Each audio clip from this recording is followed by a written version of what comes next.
Welcome to I GATE Bhilai बच्चों। सभी लोगों ने गेट का एग्जाम दे दिया और नेक्स्ट अपॉर्चुनिटी की खोज में हम लोग हैं कि नेक्स्ट और क्या अपॉर्चुनिटीज़ है। तो मैंने लास्ट अभी कल मैंने आपको कंडक्ट कराया था कि ट्रिपल आईटी हैदराबाद के लिए कैसे तैयारी करना है। ठीक है। तो उसी क्रम में आज हमारा है बिट्स प्लानिंग का जो एग्ज़ाम होता है, एसडी एग्ज़ाम एमटेक के लिए। उसकी प्रिपरेशन कैसे करें, क्या सिलेबस रहता है और उसकी प्रिपरेशन कैसे करनी चाहिए, क्या कंटेंट हमें प्रिपेयर करना है, गेट से कितना डिफरेंट है, यहाँ पर क्या कितने मार्क्स का क्वेश्चन रहता है, पेपर कितने मार्क्स का होता है और नेगेटिव मार्किंग होती है या नहीं होती है।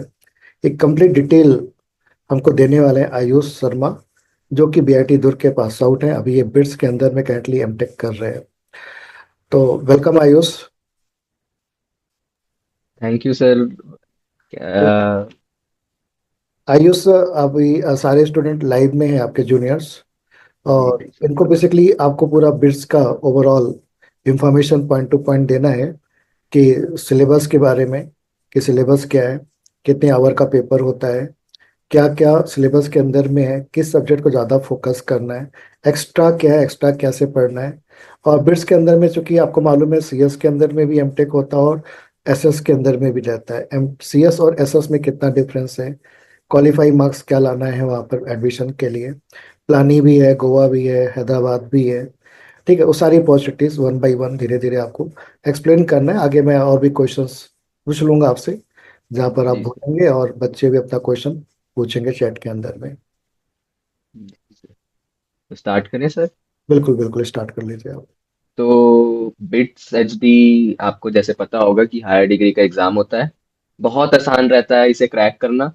कुछ कुछ सेक्शंस डिफिकल्ट आते हैं गेट से, पर आप आराम से क्वालिफाई कर सकते हैं। जिन्होंने गेट में अच्छा नहीं भी किया है वो भी इसे ले आ सकते हैं। अच्छा, यहाँ पे बहुत सारे ऐसे बच्चे हैं मेरे ब्रांच में जिन्होंने गेट क्वालिफाई भी नहीं किया है, बट वो बिट्स में है। तो अगर आपका गेट में अगर आप थोड़ा गड़बड़ कर दिए तो बिल्कुल घबराने की बात नहीं है। और इसका बिट्स का सी एस एस एस बहुत अच्छा है। तो मैं पहले पार्ट से 3 पार्ट में बिट्स एच डी के एग्जाम होते हैं। एक मैथ्स रहता है, एक प्रोग्रामिंग रहता है सॉफ्टवेयर सिस्टम के लिए, सिर्फ सॉफ्टवेयर सिस्टम के लिए। और ये जो है, ये वाला एक दो एग्जाम, फर्स्ट पार्ट और सेकंड पार्ट, प्रोग्रामिंग एंड जो मैथ्स रहता है, वो कोई भी ब्रांच के बच्चे दे सकते हैं। मतलब इररिस्पेक्टिव ऑफ आप मैकेनिकल से हैं, ईसी से हैं, कोई भी ब्रांच के लिए आप अपीयर कर सकते हैं। और फिर थर्ड पार्ट जो रहता है वो सी एस का पार्ट रहता है, जो प्योर मतलब कोड गेट आता है उसमें। ठीक है, मैं एक एक पार्ट के बारे में डिस्कस करूंगा। अभी मैं आपको ओवरव्यू दे देता हूँ।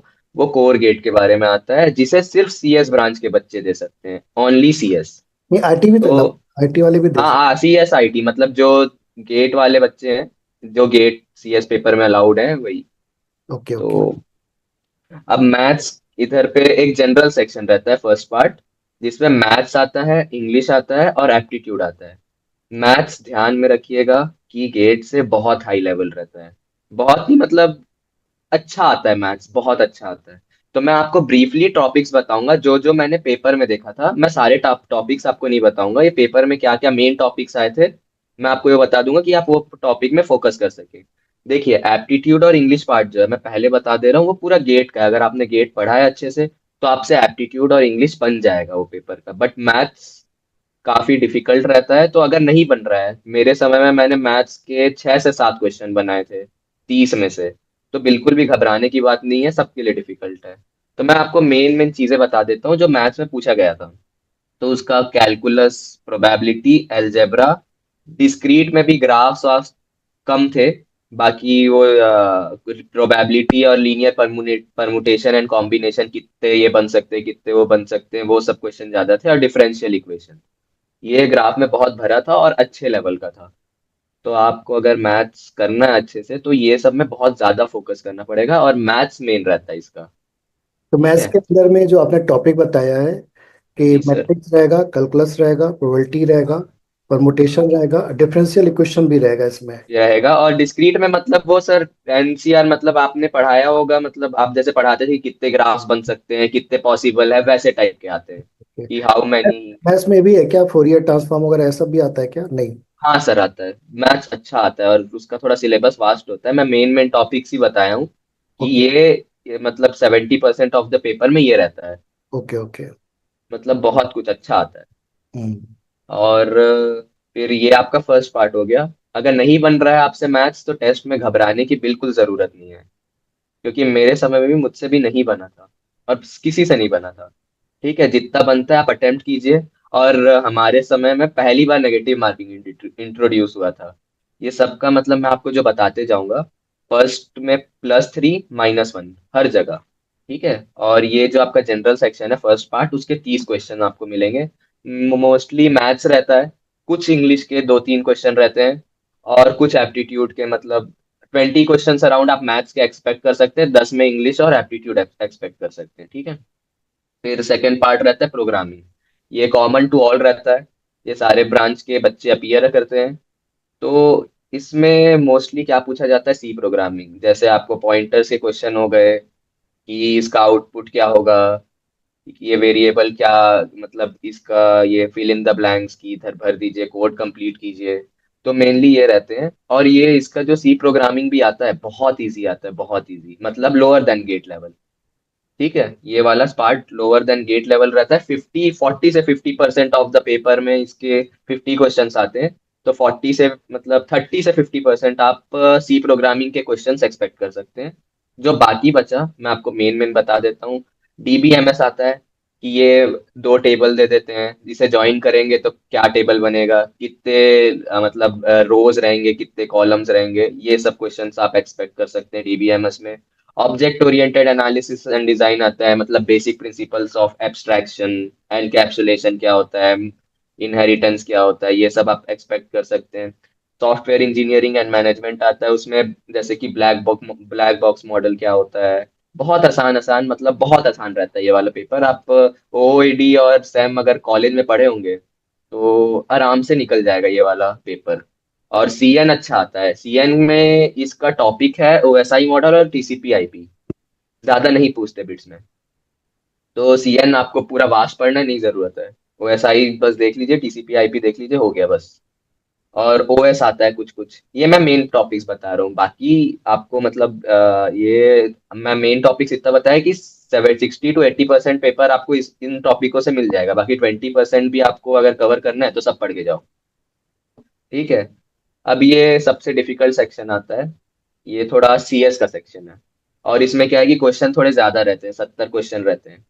और बेसिकली इसमें सी प्रोग्रामिंग आपका जो पूरा गेट का सिलेबस है पूरा पोस्ट पूछता है। और ये सीएस और आईटी वाले अपीयर कर सकते हैं, सिर्फ बाकी ब्रांचेस वाले नहीं बैठ सकते इस पेपर में। तो ये मतलब आप क्या है कि मैथ्स और प्रोग्रामिंग करेंगे तो लगभग 2.5 घंटा के हिसाब, 2.5 या फिर 2 घंटा बीत गया होगा। फिर 70 मिनट का, 105 मिनट का 70 क्वेश्चन, 105 मिनट का ये लास्ट पेपर होता है। तो थोड़ा आप मेंटली टायर्ड हो जाते हैं ये सब, ये प्रोसेस से। तो ये करना थोड़ा डिफिकल्ट हो जाता है आप लोगों के लिए। तो वैसे मतलब 4 घंटे बैठने की आदत डाल लीजिए अगर आपको बिट्स में अच्छा करना है तो।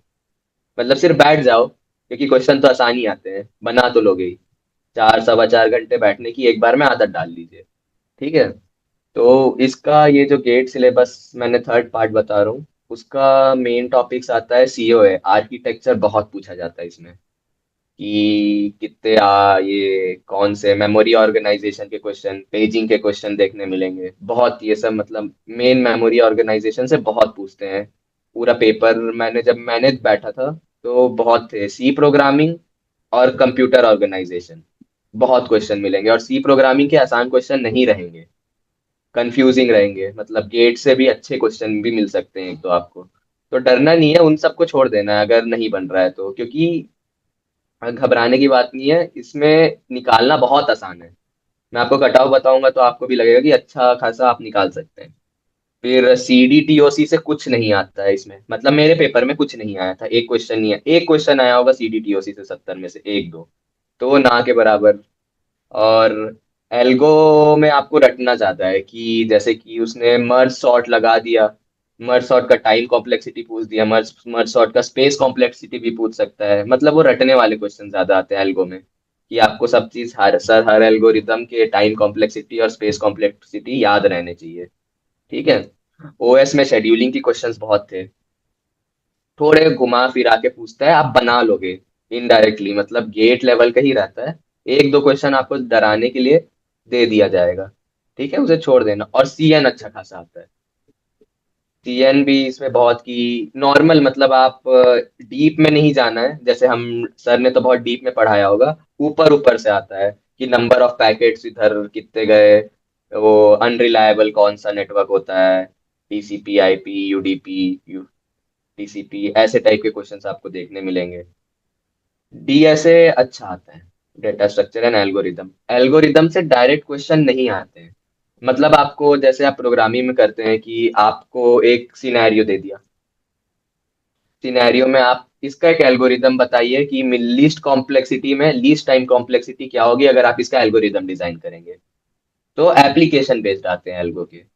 तो ये मैंने तीनों पार्ट में क्या क्या आता है मैंने तो आपको बेसिकली बता दिया है। अब मैं ये बता देता हूँ कि कट ऑफ्स क्या जाते हैं। तो आप इसका थर्ड इटरेशन में कट ऑफ सॉफ्टवेयर सिस्टम का बता देता हूँ पहले, और फिर मैं दोनों के बीच में डिफरेंस बताऊंगा, सीएसएसएस में क्या डिफरेंस है। ठीक है, सॉफ्टवेयर सिस्टम का कट ऑफ था, अगर आपको सॉफ्टवेयर सिस्टम में अपीयर करना है तो ये जो 50 क्वेश्चन है प्लस 3 - 1, और ये 30 क्वेश्चन जो मैथ्स फर्स्ट और सेकंड पार्ट आपका कंसीडर होगा, थर्ड पार्ट कंसीडर नहीं होगा। ठीक है, तो +3 - 1 +3 - 1 कैलकुलेट कर दीजिए। मेरे थे 98 मार्क्स अराउंड, और मुझे फर्स्ट इटरेशन में मिल गया था सॉफ्टवेयर सिस्टम्स। ठीक है, तो आप थर्ड। टोटल कितने मार्क्स की होता है पेपर ये? सर वो कैलकुलेट, मतलब टोटल तो सर +3 - 1 क्वेश्चन पहले में 30 रहते हैं, 50 और फिर 70, तो उस हिसाब से कैलकुलेट कर सकते हैं। ठीक है, तो 30 और ये क्या हो गया, 50, 80 इंटू 3, तो 240 में से मेरे अराउंड 96 थे। तो 96 में मुझे फर्स्ट इटरेशन में ही सॉफ्टवेयर सिस्टम्स मिल गया था। तो आप थर्ड इटरेशन क्या हुआ था, सॉफ्टवेयर सिस्टम्स जल्दी भर दिया था, सेकंड इटरेशन में फुल हो गया था, तो थर्ड इटरेशन तक गया ही नहीं था। सेकंड इटरेशन में आप इसका कट ऑफ एक्सपेक्ट कर सकते हैं 85 से 90। ठीक है, सॉफ्टवेयर सिस्टम का। सीएस का मैं बताता हूँ। सीएस का मिनिमम मतलब 140 गया था। सीएस में आपके तीनों पार्ट कंसीडर होंगे। ठीक है, और +3 - 1 और इसके 70 क्वेश्चन। फर्स्ट में था 30 क्वेश्चन, सेकंड में 50, थर्ड में 70 क्वेश्चन। तो इसका अराउंड 150 के आसपास गया था। थर्ड इटरेशन में आप एक्सपेक्ट कर सकते हैं गोवा का कट ऑफ 150, क्योंकि मेरे दोस्त का 147 था, उसका नहीं आया था। ठीक है, तो आप 150 अराउंड कट ऑफ एक्सपेक्ट कर सकते हैं। तो बहुत ही आप मार्जिन देखेंगे तो बहुत है। मतलब आप आसानी से ये पेपर क्लियर कर सकते हैं, वहां पे आपसे ज्यादातर क्वेश्चन नहीं बन रहे हैं, तो बिल्कुल डरने की बात नहीं है। आराम से निकलेगा, बिट्स एग्जाम बहुत आराम से निकलता है। अच्छी प्लेसमेंट है अगर मेहनत करे तो। चलो फिर मैं अब बता देता हूँ सीएस और एसएस में डिफरेंस। एसएस सिर्फ पिलानी कैंपस में है, और हर ब्रांच के लोग अपीयर कर सकते हैं इसमें। ठीक है, आप वेदर ईसी के हो, मैकेनिकल के हो, दैट डजेंट मैटर। ठीक है, तो आप किसी भी ब्रांच के हो, आप एसएस में बैठ सकते हो। ज्यादा डिफरेंस नहीं होता कोर्स में। आप ऑप्शनल में सीएस के सब्जेक्ट्स ले सकते हैं। सीएस वाले आपके डिपार्टमेंट कंप्यूटर साइंस एंड वही है टेक्नोलॉजी। सीएसआईएस जो होता है कंप्यूटर साइंस इंफॉर्मेशन सिस्टम्स, वही आपका डिपार्टमेंट है। प्लेसमेंट में भी कोई फर्क नहीं है। बस ये रहता है कट ऑफ में फर्क रहता है। सीएस के बच्चे जो हैं थोड़े एक्सीलेंट रहते हैं, मतलब मैंने जहां तक देखा है। और जो कंपनीज आती हैं वो मतलब ज्यादा थोड़ा सीएस को ज्यादा प्रीफर करती है। 19-20 का है, मतलब प्लेस तो सभी हो जाते हैं। तो बस यही है कोर्स आपका। मतलब अगर कोर्स वाइज देखोगे तो एसएस ज्यादा अच्छा है, आपको आसान एसएस पड़ेगा। और जो इंडस्ट्री ओरिएंटेड सब्जेक्ट्स हैं तो वो एसएस है ना। अगर रिसर्च ओरिएंटेड आपको पढ़ना है तो सीएस ब्रांच है यहाँ पे। इधर पे पूरे मतलब advance operating systems, advance computer network, वो रिसर्च ओरिएंटेड चले जाता है सीएस। बट आपको इंडस्ट्री ओरिएंटेड जैसे सॉफ्टवेयर आर्किटेक्ट होते हैं वो एसएस ब्रांच है। ठीक ओके। है, अब मैं तीनों ब्रांच का मतलब तीनों कैंपसेस का डिफरेंस बता देता हूँ। पिलानी कैंपस मैं तो नहीं बोलूंगा सबसे अच्छा है। ठीक है, क्योंकि रीजन बी के लिए अच्छा है, एमई के लिए। इधर पे पिलानी कैंपस की अच्छी बात क्या होती थी कि वो प्लेसमेंट्स के लिए फेमस था, जो फुल टाइम प्लेसमेंट के लिए कंपनी पहले आती है। आपको प्रैक्टिस स्कूल पता होगा, बिट्स का एक सिस्टम है प्रैक्टिस स्कूल। आपका इंटर्नशिप लास्ट सेमेस्टर में लगता ही है, आप कुछ करिए या ना करिए सीधा अलॉट हो जाता है। तो लोग बिट्स इधर प्रैक्टिस स्कूल के कारण आते हैं। ठीक है, आपका इंटर्नशिप बिट्स लगवाएगा ही आपके सीजी के अकॉर्डिंग। तो आपका सीजी लगेगा ही लगेगा, मतलब आपका इंटर्नशिप लगेगा ही लगेगा। तो मैं अभी आपको इधर के स्टैटिस्टिक्स बता देता हूँ, हमारे सुपर सीनियर के बताता हूँ। हमारे सुपर सीनियर थे अराउंड 60 के आसपास। 60 में से फुल टाइम जो थर्ड सेमेस्टर में कंपनीज आती हैं, वो अराउंड 22 से 23 प्लेस थे। फिर पीएस लगा, तो अराउंड 50 अराउंड सारे प्लेस हो गए पीपीओ से। ठीक है, तो पीएस बहुत इंपॉर्टेंट रोल प्ले करता है। ठीक है। और स्टार्टिंग में जब इनिशियल रहता है तो बहुत कम बच्चे फुल टाइम में प्लेस होते हैं, बी वाले ज्यादा हो जाते हैं। तो हमें उतना प्लेसमेंट का बेनिफिट मिल नहीं पाता है एमई वालों को। वो जो स्टार्टिंग की कंपनीज रहती है, डे 0, डे 1, डे 2, डे 3। ठीक है। तो मास्टर्स के लिए थोड़ा पिलानी कैंपस, गोवा कैंपस और हैदराबाद कैंपस तीनों बराबर ही मैं मानता हूँ। ठीक है। और अगर गोवा कैंपस और हैदराबाद कैंपस की बात करते हैं तो कंपनीज पीएस में सेम रहती है। ठीक है। जैसे कि मैंने एवरेज मार्क्स लाए, तो मुझे सीजी मिलेगी 6। पर अगर गोवा और हैदराबाद कैंपस में किसी ने सेम एवरेज मार्क्स लाए तो उनकी सीजी रहती है 7 से 8। तो आपको पिलानी कैंपस में स्कोर करना बहुत डिफिकल्ट पड़ता है। बहुत डिफिकल्ट है यहाँ स्कोर करना, और पीएस एलोकेशन जो रहता है वो सेंट्रलाइज्ड रहता है। ठीक है। तो पीएस एलोकेशन जब सेंट्रलाइज्ड रहता है तो उनकी सीजी ज्यादा रहती है, तो उन्हें अच्छे पीएस मिल जाते हैं। हम पीएस में मार खा जाते हैं भले प्लेसमेंट हमारी अच्छी हो। तो मैं मास्टर्स के लिए तीनों कैंपस को मैं इक्वली रेट करूंगा। आप तीनों कैंपस जाइए कहीं पे भी, आपको इक्वल अपॉर्चुनिटीज मिलेंगी। तो अगर आपको ऐसा ऐसा मत रखिएगा कि पिलानी होता है तो बहुत बुरा हुआ, गोवा होता है तो बहुत बुरा हुआ, हैदराबाद होता है तो बहुत हुआ। सर को पता है कि मैं अपने टाइम में कितना परेशान था कि पिलाया मेरे को, गोवा ना मिल जाए, गोवा ना मिल जाए। पर इधर आके मुझे थोड़ा लग रहा था कि गोवा मिलता तो सही होता। तो ये थी बिट्स की कहानी, इसमें कोई डाउट है? तो जैसे मैंने अभी आपसे बात हुआ तो ये मालूम पड़ा कि इसमें कुछ चीज़ें एक्स्ट्रा पढ़नी है। एक्स्ट्रा में जैसे आपने बताया कि मैथ्स एक्स्ट्रा पोर्शन है इसके अंदर में, जहाँ जी जी डिफरेंशियल इक्वेशन हो गया, फूरियर ट्रांसफॉर्म वगैरह हो गया, वो जी। एक्स्ट्रा पढ़ना है। इस एक्स्ट्रा इसमें सर करने। मतलब ना भी पढ़े तो कोई दिक्कत नहीं है, जैसे कि आप कट ऑफ देख रहे हैं, हाँ, जितना आता है उतना आप अच्छे से बना के आ जाइए ना। गेट तो से आप ब्रांच ओपनर। गेट से पढ़ के कर सकता है बंदा। जी, आराम से। अगर आपका गेट में रैंक भी नहीं है सर, लोग हाँ, 3 4 सब्जेक्ट पढ़े हैं सिर्फ और यहाँ आ गए हैं, गेट क्वालिफाई भी नहीं है। ओके। तो मतलब देखा जाए तो एक्स्ट्रा की हम बात करें तो मैथ्स का थोड़ा पोर्शन एक्स्ट्रा है, सी प्लस प्लस आपको एक्स्ट्रा पढ़ना पड़ेगा, सॉफ्टवेयर इंजीनियरिंग आपको एक्स्ट्रा पढ़ना पड़ेगा। सर ठीक है। एक्स्ट्रा नहीं, मतलब ये कॉलेज में जो पढ़ाए हैं बहुत बेसिक क्वेश्चन आते हैं। बेसिक क्वेश्चन मतलब आपको, मतलब चूंकि टाइम कम रहता है, क्वेश्चन ज़्यादा रहता है, तो डायरेक्ट डायरेक्ट क्वेश्चंस रहते हैं इसके अंदर में कि डायरेक्टली ये लोग कर सकते हैं। तो प्लेसमेंट के बारे में भी आपने बता ही दिया, तीनों प्लेसमेंट भी आपने बताया, तीनों कैंपस भी लगभग सेम ही है आपके हिसाब से। और ठीक भी है, सभी जगह प्लेसमेंट तो हो ही रहा है। जो लोग बच्चे गए थे वैसे हम लोग देख ही रहे हैं अपने आई गेट से भी, जो लोग गए थे बिट्स में लगभग सभी प्लेस है, और हैदराबाद में भी प्लेस है। जो प्लेस नहीं है अभी तक उनका इंटर्नशिप तो लेके लग ही गया है सभी का। तो उम्मीद है कि पीपीओ लग जाएगा। और प्लेसमेंट बच्चे आप पे भी डिपेंड करता है कि आप वहाँ पे कितना मेहनत करते हैं, कितना अपने आप को प्रिपेयर करते हैं चीज़ों के लिए। लेकिन अभी तक यही देखा गया है कि लॉस नहीं हुआ है, कहीं ना कहीं सब लोग सेट हो गए हैं धीरे धीरे। जो कि आपने इतनी मेहनत की है, कहीं ना कहीं आपको मिल जाएगा। कुछ किसी को लेट मिलेगा, किसी को थोड़ा जल्दी मिल जाएगा, बस फर्क इतना ही रहेगा। बच्चों, आप लोगों का और कोई डाउट है तो एग्जाम से रिलेटेड या कुछ और भी चीज़ें हैं तो आप डिस्कस कर सकते हैं। तो आयुष, वहाँ का लाइफ कैसा है बिट्स प्लाने का? आप क्या करते हो दिन में? पढ़ाई करते हो, कोडिंग करते हो, कैसे चलता है आप लोगों का? सीट मैट्रिक्स फॉर एसएस, ये क्या पूछ रहा है? मतलब can you please explain it Harsh, कि आप क्या पूछना चाह रहे हैं? सीट मैक्स बिट्स का एवरेज पैकेज क्या है? 22 है भाई अभी तो। मैं, हाँ तो मैं बता रहा हूँ, सीट मैट्रिक्स किसी ने पूछ दिया है तो मैं आपको ये बता देता हूँ। 25 है एसएस में, 27 है सीएस में, तो around 52 people are there in CSIS department. Okay. Average package भाई अभी 22 का है। मतलब मैं आपको लोएस्ट पैकेज बता देता हूँ, बेस बताऊंगा, सीटीसी से किसी को मतलब होना नहीं चाहिए आई गेस। ठीक है। तो हाईएस्ट जो बेस लगा है वो है 24 का, और हाईएस्ट जो सीटीसी लगा है वो है 60 का। तो सीटीसी से मतलब होना नहीं चाहिए, मैं सीटीसी बता के आपको हवा में नहीं घुमाऊंगा। बेस 20 से 30 ही लगना है आपका, है ना। और अगर आप थोड़ा अंडर परफॉर्म कर दिए, मतलब बहुत लोग होता है, जैसे कि मेरे क्लास में सॉफ्टवेयर सिस्टम डिपार्टमेंट में अराउंड 25 पीपल है, जिसमें से 20 लोगों की 7 से सीजी नीचे है।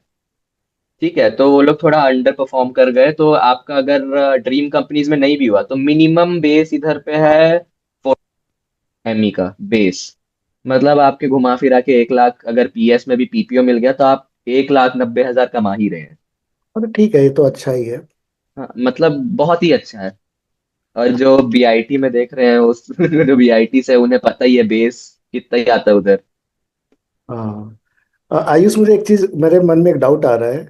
जो कि अभी बहुत सारी नई ब्रांचेस खुल गई हैं इसके लिए, बीटेक के लिए, जैसे अभी हम लोग अपने कॉलेज में भी देखें तो डेटा हाँ। साइंस से खुल गया, एआई खुल गया, मशीन लर्निंग खुल गया है। हम्म। तो ये सारे बच्चे भी तो बैठ सकते हैं ना इस एग्जाम में, कोई दिक्कत तो नहीं है?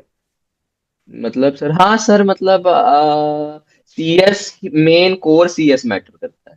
नहीं तो उसमें मतलब जहां तक डेटा साइंस हमारे में तो कोई बच्चा सर वो डेटा। शायद नहीं मैटर करता है, अगर सीएस कोर वो पढ़ा हुआ है तो शायद नहीं मैटर करता है। मेन इसका वो जो सीएस का बेसिक सब्जेक्ट है ना, वो सिलेबस में रहना चाहिए, क्योंकि वो पूरी मार्कशीट मांगते हैं ओके कि क्या क्या सब्जेक्ट पढ़े हैं आपने। ओके, मतलब अलाउड है वो। हाँ। तो एक क्वेश्चन और भी है कि फीस सभी कैंपस का डिफरेंट रहता है या सेम रहता है, और फीस कितना है? देखो, फीस तो मैं बताऊं तो पर सेमेस्टर बताता हूँ, इस बार मेरी आई थी 3,23,000 सब कुछ मिला के। ठीक है। और शायद 280 290 आपका ये होता है हॉस्टल प्लस ट्यूशन फीस रहता है। फिर आपका एक्स्ट्रा, मतलब आपने मर्चेज मंगवाई हैं, ये फोटो वोटो खींच के देते हैं। फिर आपका एक ऐप रहता है जहाँ पे आप पूरी ट्रीज में यूज कर सकते हैं, मतलब आपको पैसे नहीं देने हैं, it's like a credit card. तो वही घर वाले को भेजना नहीं पड़ता है, तो खाते रहो दिन भर स्कैन कर करके, तो सीधा फीस में ऐड हो जाता है। तो डिपेंड करता है कि आप कितना, मतलब मिनिमम लोगों के 3 लाख आए हैं, मैक्सिमम मतलब 330 के अराउंड। मतलब 12 लाख मान लें हम लोग हम्म। कंप्लीट होते मैं हैं। 12 लाख से ज्यादा, मतलब लास्ट सेमेस्टर क्या रहता है कि अगर आपकी, डिपेंड करता है, अगर आपकी समर इंटर्नशिप लगी, जैसे हमारे सीनियर्स ने मना कर दिया था कि समर इंटर्नशिप में मत बैठो, तो समर इंटर्नशिप की 90,000 एक्स्ट्रा फीस है। फिर आपका पीएस जो है लास्ट सेमेस्टर में ट्यूशन फीस भी लगती है, फिर पीएस फीस भी लगती है, वो 1 लाख एक्स्ट्रा है। तो 13 13 लाख अराउंड, 13 14 मान लीजिए। और स्कॉलरशिप में बारह क्या मिलता है आप लोगों को? स्कॉलरशिप में 13 तो नहीं मिलता है, क्योंकि जैसे 5 दिन महीने का स्टार्ट नहीं हुआ, तो जैसे मेरे इस बार अकाउंट में है 11,200। ठीक ओके। है, महीने का। और पिछली बार आया था 6 महीने का एक साथ 60,300 समथिंग। तो मतलब लगभग 12 हजार हर महीने मिल ही जाता है, हाँ मतलब। अप्रोक्सीमेट। और ये जो एक होता है ना कि गेट क्वालिफाई है, तो उसके लिए भी आपको अलग से मिलता है? नहीं सर, ऐसा कुछ नहीं है, अगर आप गेट से एडमिशन लिए हैं, हाँ। गेट के कट ऑफ से, तब हाँ। आपको ज्यादा मिलेगा। गेट क्वालिफाई का कुछ नहीं, या तो आप गेट की स्टाइपेंड लीजिए या तो बिट्स की लीजिए। गेट की मिलेगी आपको 12,600, बिट्स की मिलेगी 13,400 समथिंग। ओके, लेकिन कुछ लोग बोल रहे थे कि अच्छा, यहाँ पे गेट के थ्रू भी जा सकते हैं और नॉन गेट के भी थ्रू जा सकते नॉन गेट के थ्रू भी जा सकते हैं, हैं, दोनों अगर ऑप्शन। गेट के थ्रू आए तो आपका स्टाइपेंड बहुत रहता है, मतलब अराउंड 24,000 अ मंथ रहता है। ओके ओके, मतलब लगभग 25,000 मान लें हम लोग, हम्म। गेट के थ्रू जाते हैं तो। और नॉन गेट के थ्रू जाते हैं तो आप बता मैं रहे जो हैं आपको 12,000 के आसपास। एक ही स्टाइपेंड मिलती है। Okay okay. जैसे अंकित ने क्वेश्चन पूछा है, कोडिंग के लिए टाइम मिलता है या नहीं मिलता है आप लोगों को? देखो, अगर निकालना चाहो तो मिल जाएगा, इतना हेक्टिक नहीं रहता है फर्स्ट सेमेस्टर। आप कोडिंग के लिए टाइम निकाल सकते हैं, लेकिन क्या है, इधर पे बिट्स की लाइफ बहुत अच्छी है, मैं सच बताऊं तो। हर एक महीने में कुछ ना कुछ होता है, होली होता है, फेस्ट होता है। तो बिट्स की लाइफ बहुत फेमस है। मतलब आईआईटीज में भी आपको इतनी बढ़िया लाइफ नहीं मिलेगी कि पूरी कैंपस में आप कहीं भी कितनी भी रात को घूम सकते हैं, किसी के साथ भी घूम सकते हैं, ईटरीज खुली रहती है 3 बजे तक। तो क्या है कि पहले सेमेस्टर आपको यही सब करने में निकल जाता है, एक्सप्लोर। तो कोडिंग का टाइम पहले सेमेस्टर तो हम भी सोच के आए थे कि करेंगे, पर नहीं मिलता है। सेकेंड सेमेस्टर में बहुत थोड़ा हेक्टिक रहता है, उतना भी हेक्टिक नहीं जितना ट्रिपल आईटी दिल्ली वाले होते हैं। मतलब थोड़ा क्या है कि फर्स्ट सेमेस्टर के बाद आपकी यहाँ पे बिट्स में आने के बाद स्लीप साइकिल पूरी खराब हो जाती है। रीजंस इधर की ईटरीज रात भर खुली रहती हैं, तो और बहुत कुछ है करने को, तो आपकी स्लीप साइकिल खराब हो जाती है फर्स्ट सेमेस्टर में। सेकेंड सेमेस्टर में आपकी 8 बजे से टीए लैब लगेगी, तो आप उठोगे 2-3 घंटा सो के, आप लैब 8 से 12 या फिर एक क्लास अटेंड किया आपने, फिर दिन में सो जाते हो, तो टाइम मैनेज थोड़ा सेकेंड सेमेस्टर में नहीं होता, हो पाता है, हेक्टिक हो जाता है। अब मेरा नहीं, सबका यहाँ वही चल रहा है, जो मैं आपको इधर की लाइव बता रहा हूँ। तो कोडिंग का टाइम अगर निकालना चाहो तो बहुत है ना, फर्स्ट सेमेस्टर में तो बहुत है, सेकंड सेमेस्टर में थोड़ा कम मिलेगा आपको कोडिंग का टाइम। ठीक है, और इधर मेनली बताऊं तो अगर आपको ऑफ कैंपस करना है तो ज्यादा कोडिंग में ध्यान देना पड़ेगा। नहीं तो ऑन कैंपस कैंपस में उतना कोडिंग नहीं, आपको टेक्निकल और आपके प्रोजेक्ट्स क्या हैं, आपको कितना नॉलेज है सब्जेक्ट पे, वो पूछते हैं। तो ये रहता है बिट्स में, और जीरो अटेंडेंस पॉलिसी रहती है, जैसे आपको पता है, जैसे हम सभी की 1% अटेंडेंस थी तो फर्स्ट पीके सेमेस्टर में। आपका मतलब रूम है, हॉस्टल रूम है कि कहीं बाहर का है ये? ये तो सर हॉस्टल रूम है। हम्म। अकेले रहते हैं कि और भी लोग रहते हैं आपके साथ? सर अभी फर्स्ट सेमेस्टर में डबल, सेकेंड सेमेस्टर में डबल शेयरिंग रहता है, और थर्ड सेमेस्टर में सिंगल। Single, okay. मजे मजे हैं मतलब। कोई वजह नहीं है सर। अच्छा, एक क्वेश्चन और है यहाँ पर कि इंटर्नशिप सभी को अलॉट होती है? हाँ, सबको अलॉट होती है, सबको, अगर आपको डेजर्टेशन करना है तो आपका इंटरेस्ट पे है। हम्म। और सभी को अलॉट होगी इंटर्नशिप, वो सीजी के बेसिस पे होगी, कि आपकी सीजी क्या है, खराब नहीं होती किसी को, मतलब कमाओगे। और फिर बाकी आपके नॉलेज पे डिपेंड करते हैं, बिट्स का टैग तो रहता ही है। अगर इंटर्नशिप से पीपीओ नहीं मिला तो कहीं ना कहीं तो इतना सब कुछ बिट्स का टैग है, इंटर्नशिप कर लिया आपने 6 महीना, तो कहीं ना कहीं तो लग ही जाओगे आई गेस, बैंगलोर हैदराबाद में इंटर्नशिप मिली तो। अच्छा, गेट के थ्रू एडमिशन के लिए कट ऑफ क्या होगा?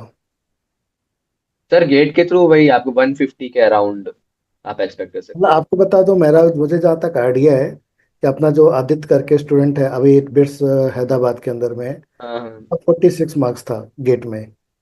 हाँ लेकिन हाँ। मुझको लगता है कि उससे कम में भी गया है। अच्छा गेट का, सर मैं गेट के बता दूं, पिलानी कैंपस में लोएस्ट जो है उसका गेट स्कोर शायद 680 है। 680 है? ओके। शैल है 720, शुभ है 740, 650 तक आप एक्सपेक्ट कर सकते हैं। 680 तक, ओके। एवरेज पैकेज तो उन्होंने बता ही दिया बेटा कि हाँ 20। 22 लाख चल रहा है अभी। सीटीसी बता रहा हूँ, 22 लाख, 22 लाख सीटीसी बताते हैं, मतलब बेस तो मुझे भी नहीं पता है। और क्या था, और कोई क्वेश्चन किसी का?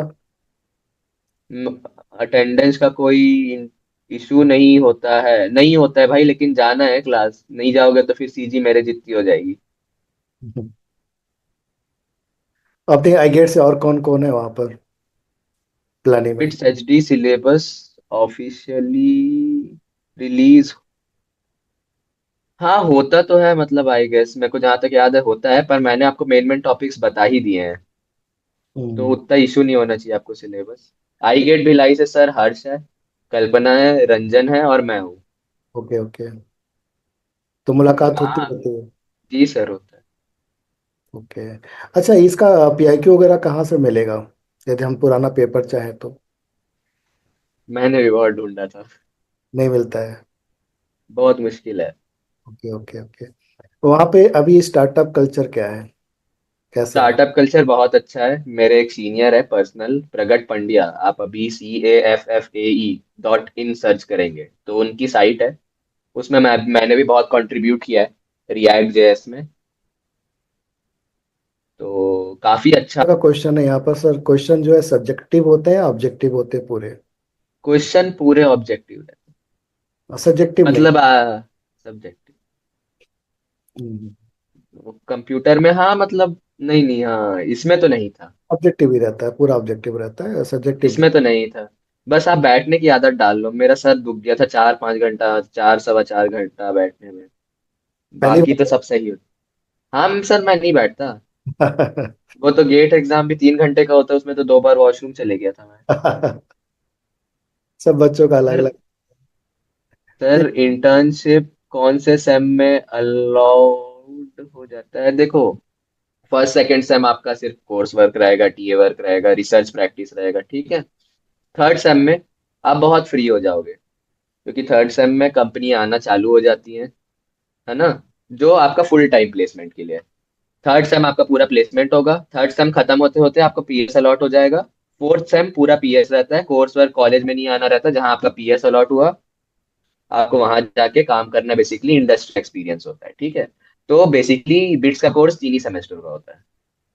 हम्म। और कोई क्वेश्चन बच्चों आप लोगों का? सर तो एक बार बिट्स एचडी कट ऑफ फिर से बता दीजिए फॉर सीएससी ब्रांच। यार 150 के अराउंड, एचडी का ना, 150 अराउंड, हम्म, ठीक है। 150। हाँ सही है, उतना भी आ गया तो हो जाएगा एडमिशन। तो आयुष आपने बहुत अच्छे से काफ़ी बारीकी से हर एक चीज़ को एक्सप्लेन कर दिया है। फिर भी किसी को डाउट होगा तो पर्सनली आपसे कांटेक्ट कर लेगा, बात कर ठीक है, लेगा। मैं आपको सर या नंबर या फिर लिंक्डइन में तो बहुत लोग हैं ही। हाँ ये हाँ। गुलशन पूछ रहा है, एडमिशन के टाइम कितना पे करना होता है? 3,80,000। मेरा बीटेक इसी से है, मैं कौन सा पेपर दूँ? कौन सा पेपर दूं? हाँ, आप एसएस वाला ही देंगे, 2 ही पेपर। Double S. ईसी है, मेरा रूममेट जो है वो भी ईसी का है। ओके। ईसी का बहुत अच्छा है। तो जितने भी एसी वाले हैं, मैकेनिकल वाले हैं, वो लोग एसएस का दिखेंगे। एसएस देखेंगे। एस देंगे। तो मतलब तुम लोग का 2.5 घंटे का पेपर होगा अराउंड, हम्म। 2 2.5 घंटे। ठीक है बच्चों, फिर आप लोगों को और भी कुछ जानकारी इनसे लेनी होगी तो मैं आपको नंबर इनका शेयर कर दूंगा आयुष का, आप व्हाट्सअप कर लेना, हाँ कॉल मत करना। और लिंक्डइन में भी हैं, अवेलेबल हैं, वहाँ पर भी आपको जवाब देंगे। लेकिन आप आई गेट से हैं, तो आप डायरेक्ट मुझसे मिलके नंबर शेयर ले कर लूंगा मैं, ठीक है। तो आयुष चलो, बहुत अच्छे से आपने एक्सप्लेन कर दिया, फिर भी और भी किसी को गाइडेंस चाहिएगा तो आपसे और डायरेक्ट कांटेक्ट कर लेंगे, ठीक है। जी जी जी जी। चलो बच्चों, ऑल द बेस्ट, लगे रहो सभी लोग, मेहनत करते रहो। एटलीस्ट गेट का अभी भी पढ़ते रहो। गेट आपको भी आगे और फायदा करेगा, जैसे आयुष ने बताया कि गेट भी आप पढ़ लिए हैं, अच्छे से कर लिए हैं, तो उससे भी इस एग्जाम को आप क्लियर कर सकते हैं। एक्स्ट्रा एफर्ट नहीं लगाते तो भी हो जाएगा, ठीक है। तो लगे रहिए, पढ़ाई को रोकिए मत, लर्निंग प्रोसेस में बने रहिए। कहीं ना कहीं सभी लोग सक्सेस हो ही जाएंगे। ठीक है बच्चों, मिलते हैं, all the best, bye bye, good night.